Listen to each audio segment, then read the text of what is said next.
سامعین اور ناظرین کرام کی خدمت میں طاہرانہ کی طرف سے السلام علیکم ورحمۃ اللہ وبرکاتہ۔ کتنا اچھا سلام ہے، کتنی اچھی دعا ہے۔ اللہ آپ سب کے کاموں میں آسانیاں عطا فرمائے، آمین۔ آج مجھے آپ سے ایک انتہائی اہم موضوع پر بات کرنی ہے۔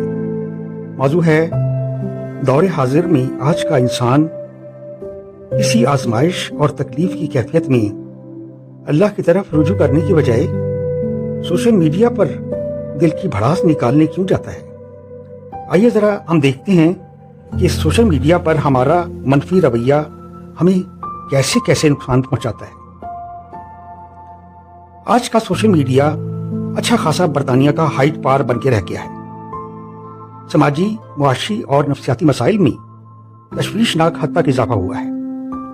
نتیجہ یہ نکلا ہے کہ سوشل میڈیا پر اخلاق سے گری ہوئی گفتگو میں بھی اضافہ دیکھنے میں آ رہا ہے۔ جب ہمیں کسی سے کوئی شکایت یا تکلیف پہنچتی ہے تو ہم سیدھے سوشل میڈیا کے پلیٹ فارم پر جا اترتے ہیں۔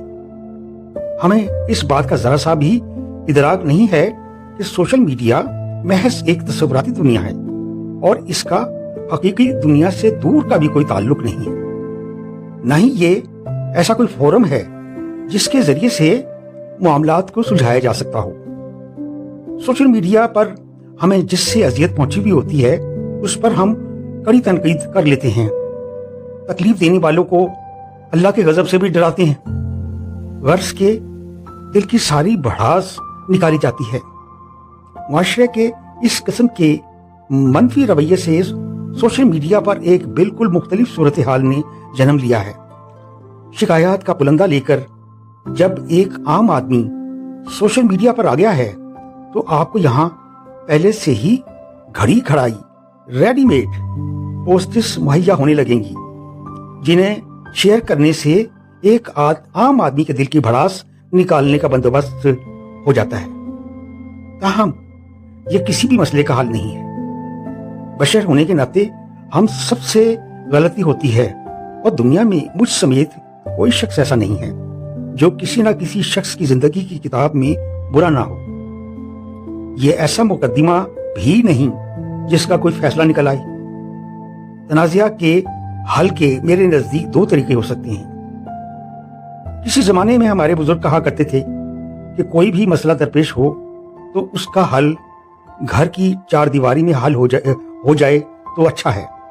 آزمائش رب تعالیٰ کی طرف سے آتی ہے، صبر اور نماز سے کام لیا جائے اور گھر کے بالغ افراد مسئلے کا کوئی مناسب حل نکالنے کی کوشش کریں۔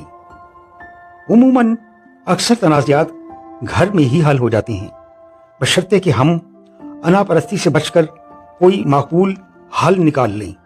تاہم اگر معاملات پیچیدہ بن چکے ہوں تو خاندان کے بزرگوں کو اس میں شامل کرنا بھی ضروری ہو جاتا ہے۔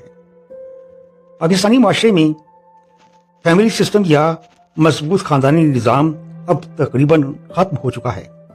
لوگ اپنے قریبی رشتہ داروں اور بزرگوں سے کٹ چکے ہیں۔ یہ بات پہلے بھی سچ تھی اور آج زیادہ سچ بن چکی ہے کہ ہماری تمام تر الجھنوں اور پریشانیوں کا حل اپنے رشتوں کو بحال کرنے میں ہی پوشیدہ ہے۔ گزرا وقت گواہ ہے کہ تمام تر تنازعات خاندان کے وہ رشتہ دار ہی باہم مل کر حل کر لیا کرتے تھے جنہیں آج ہم نے خود چھوڑ رکھا ہے۔ ہمارے تمام تنازعات اور الجھنیں کورٹ کچہری یا سوشل میڈیا کا اوٹ پٹانگ فورم ہرگز حل نہیں کر سکتا، بلکہ اس سے ہمارے مسائل مزید پیچیدہ ہوتے چلے جاتے ہیں۔ اس لیے گزارش ہے کہ ٹوٹے اور روٹھے رشتے پھر سے جوڑ لیجئے، تمام مسئلے حل ہو جائیں گے انشاءاللہ العزیز۔ بس آج کی نشست میں اتنا ہی۔ چلتے چلتے ایک گزارش کرتا جاؤں، اگر آپ کے دل میں کسی اچھے کام کے کرنے کا خیال آئے تو وہ کام کل پر مت چھوڑیے، کیونکہ کل کسی نے نہیں دیکھا۔